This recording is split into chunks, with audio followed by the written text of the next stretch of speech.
राधे राधे दोस्तों, जय श्री कृष्णा। आप सभी का हार्दिक अभिनंदन करती हूँ अपने YouTube चैनल पर। दोस्तों, आप सभी पर माता रानी की कृपा सदैव बनी रहे। जगत जननी माँ दुर्गा आप आदिशक्ति, करुणा और संहार की अष्टदात्री है। कृपा करके अपने भक्तों पर सदैव अपनी अनुकंपा बनाए रखे। जो भी आपके चरणों में श्रद्धा से प्रणाम करे, उसके जीवन से सभी कष्ट और दूर हों। आप सभी को सुख शांति और समृद्धि प्रदान करे। मन में भक्ति और प्रेम का संचार करें और सभी की मनोकामनाएं पूर्ण करें। नवरात्रि के इस पावन अवसर पर हम सभी आपके चरणों में नतमस्तक होकर प्रार्थना करते हैं कि हमारी आस्था और विश्वास को अडिग बनाए रखें, हमें शक्ति, धैर्य और सद्बुद्धि दें और हर बाधा से हम सबकी रक्षा करें। जय माता दी। प्रिय श्रोताओं, आज के इस वीडियो में आप जानने वाले हैं कि चैत्र नवरात्रि के महापर्व के बारे में। नवरात्रि का महापर्व इस बार कितने दिनों का रहेगा, अष्टमी और नवमी तिथि कब रहेगी, कलश स्थापना का शुभ मुहूर्त क्या रहेगा, कलश स्थापना की आसान सी पूजा विधि भी आज की इस वीडियो में आपके साथ शेयर करूंगी। अगर जानकारी आपको अच्छी लगे तो वीडियो को लाइक करके कमेंट बॉक्स में जय माता दी भी जरूर लिख दीजिएगा। नवरात्रि का पर्व साल भर में कुल 4 बार पड़ता है, जिसमें चैत्र और अश्विन की नवरात्रियों का विशेष महत्व है। चैत्र नवरात्रि से ही विक्रम संवत की शुरुआत होती है और इन दिनों प्रकृति से एक विशेष तरह की शक्ति निकलती है। इसी शक्ति को ग्रहण करने के लिए इन दिनों में शक्ति पूजा या नौ दुर्गा की पूजा का विधान है। इसमें माँ की 9 शक्तियों की पूजा अलग अलग दिन की जाती है। पहले दिन माँ शैलपुत्री स्वरूप की उपासना की जाती है और इस दिन से ही कई लोग 9 दिनों के उपवास भी रखते हैं। नवरात्रि के व्रत में तो आप सभी रखते ही हैं, लेकिन क्या आप जानते हैं कि नवरात्रि साल भर में कुल 4 बार ही क्यों आती है, 5, 6 या 2 बार ही क्यों नहीं आती? दरअसल इसके पीछे एक वैज्ञानिक आधार है और आप सभी को इस बारे में जरूर जानना चाहिए। हर नवरात्रि के पीछे का एक वैज्ञानिक आधार है। पृथ्वी द्वारा सूर्य की परिक्रमा काल में एक साल की 4 संधियां होती हैं, जिनमें से मार्च और सितंबर महीने में पड़ने वाली गोल संधियों में साल के 2 मुख्य नवरात्रि पड़ते हैं, एक शारदीय नवरात्रि और दूसरा चैत्र नवरात्रि।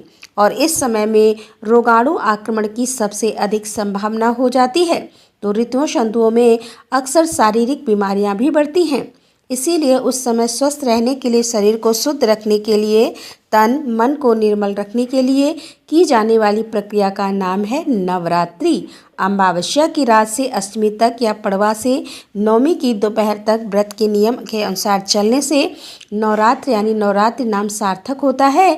वैसे तो पूरे 9 दिन और 9 रात में नवरात्रि की पूजा की जाती है, लेकिन कई बार तिथियों की हेरफेर होने के कारण, घटपट के कारण नवरात्रि का पर्व कभी कभी 8 दिनों का भी हो जाता है।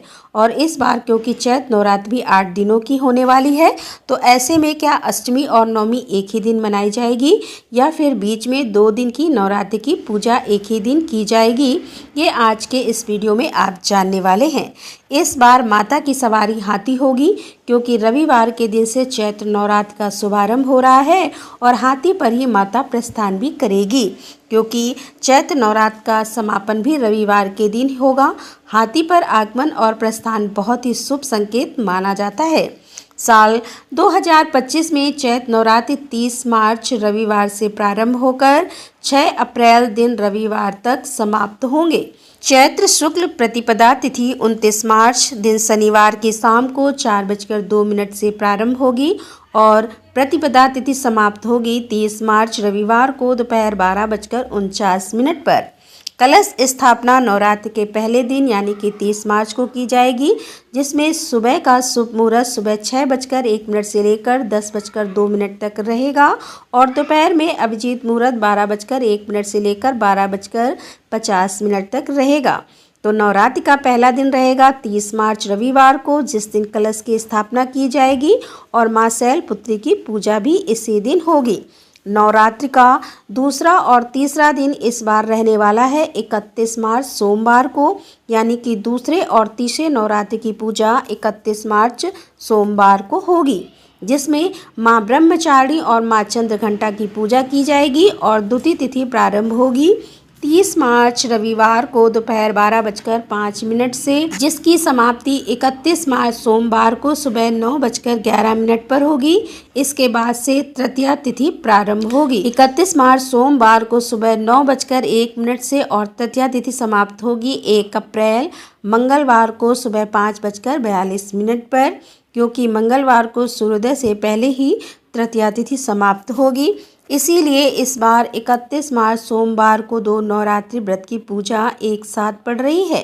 नवरात्र का चौथा दिन और 1 अप्रैल मंगलवार को रहेगा, जिस दिन मां कुष्मांडा की पूजा की जाएगी। चतुर्थी तिथि प्रारंभ होगी 1 अप्रैल मंगलवार को सुबह 5:43 से और चतुर्थी तिथि समाप्त होगी 2 अप्रैल बुधवार को सुबह 2:03 तक, यानी देखा जाए तो यह मंगलवार की मध्य रात्रि का ही समय रहेगा। चैत्र नवरात्रि का 5वां दिन रहेगा 2 अप्रैल बुधवार को, जिस दिन मां स्कंद माता की पूजा की जाएगी। पंचमी तिथि प्रारंभ होगी 2 अप्रैल बुधवार को सुबह 2:33 से और पंचमी तिथि समाप्त होगी 2 अप्रैल बुधवार की रात को ही 11:49 पर। षष्ठी तिथि में मां कात्यायनी की पूजा की जाएगी और छठा दिन रहेगा 3 अप्रैल गुरुवार को। षष्ठी तिथि प्रारंभ होगी 2 अप्रैल बुधवार रात 11:05 से लेकर और षष्ठी तिथि समाप्त होगी 3 अप्रैल रात 9:04 पर। सप्तमी तिथि मां कालरात्रि को समर्पित होती है। तो नवरात्र का 7वां दिन रहेगा 4 अप्रैल शुक्रवार को। सप्तमी तिथि प्रारंभ होगी 3 अप्रैल गुरुवार रात 9:04 से और सप्तमी तिथि समाप्त होगी 4 अप्रैल शुक्रवार रात 8:01 पर।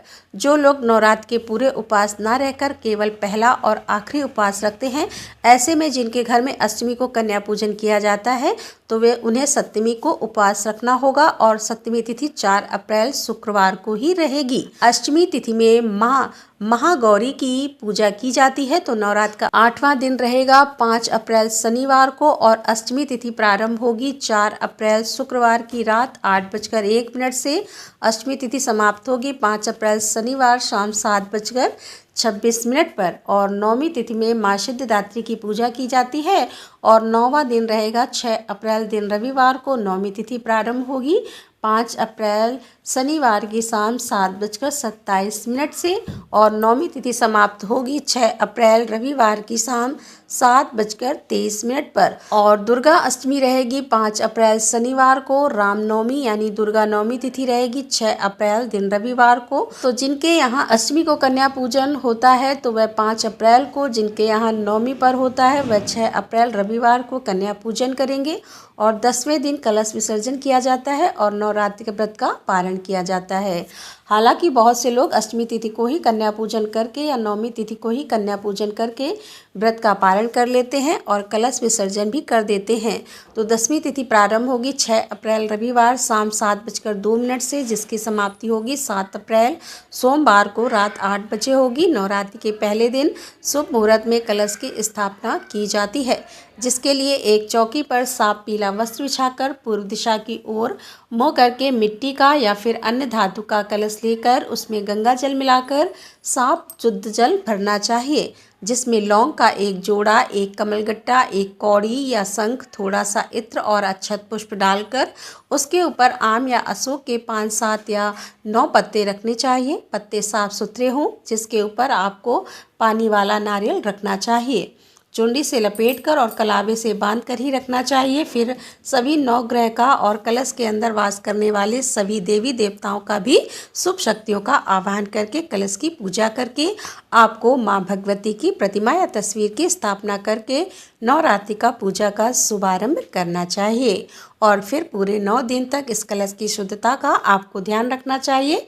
तो यह थी आज की वीडियो। उम्मीद है कि आपको यह जानकारी पसंद आई होगी। जय माता दी।